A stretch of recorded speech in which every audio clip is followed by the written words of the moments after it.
नमस्कार, SK मराठी या YouTube चॅनलमध्ये तुम्हा सर्वांचं मनपूर्वक स्वागत आहे। तर मित्रांनो, महाराष्ट्र विधानसभा निवडणूक निकाल 2024 अवघ्या काही तासातच स्पष्ट होणार आहे। राज्यातील जनता कुणाच्या बाजूने कौल देणार, निकाल अवघ्या काही तासात। या संदर्भात सविस्तर अशी माहिती आपण या व्हिडिओच्या माध्यमातून जाणून घेणार आहोत। तत्पूर्वी जर तुम्ही चॅनलवर नवीन असाल तर चॅनलला लगेच सबस्क्राइब करून घ्या।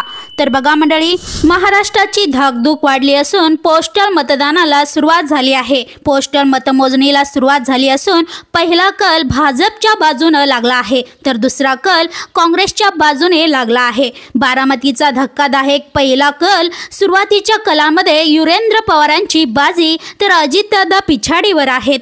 तर मित्रांनो, पोस्टल मतदानाला सुरुवात झाली असून सुरुवातीच्या कलांमध्ये महायुतीने बाजी मारली आहे। तर आंबेगावातून दिलीप वळसे पाटील यांनी सुरुवातीच्या कलामध्ये आघाडी घेतली आहे। तर ठाण्याच्या कोपरी पाच पाखडी येथून मुख्यमंत्री एकनाथ शिंदे आघाडीवर आहेत तर केदार दिघे पोस्टल मतदानामध्ये पिछाडीवर आहेत। तर अक्कलकोट मतदारसंघातून भाजपचे प्रकाश भारसाकळे पोस्टल मतात आघाडीवर आहेत। तर पोस्टल मतदानाच्या सुरुवातीच्या कलामध्ये महायुतीने बाजी मारलेली आहे तर महाविकास आघाडीतून काटेकी टक्कर दिली जात आहे। तर मित्रांनो, पिंपरीत पोस्टल मतमोजणीत अण्णा बनसोडे यांची पिछाडी तर शरद पवार गटाच्या सुलक्षणा शिलवंत आघाडीवर आहेत। तर निफाडमध्ये टपाली मतमोजणीत ठाकरे गटाचे अनिल कदम आघाडीवर तर अजित पवार गटाचे दिलीप बनकर पिछाडीवर आहेत। तर डहाणू विधानसभा मतमोजणी ठिकाणी मीडिया कक्षात सुविधांचा अभाव तर इंटरनेट, टीव्ही सर्व काही बंद।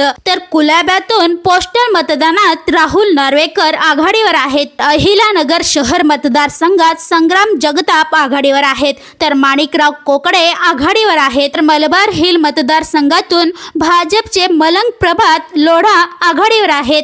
तर खामगाव मतदारसंघात पोस्टल मतदानात भाजपचे आकाश फुंडकर आघाडीवर आहेत।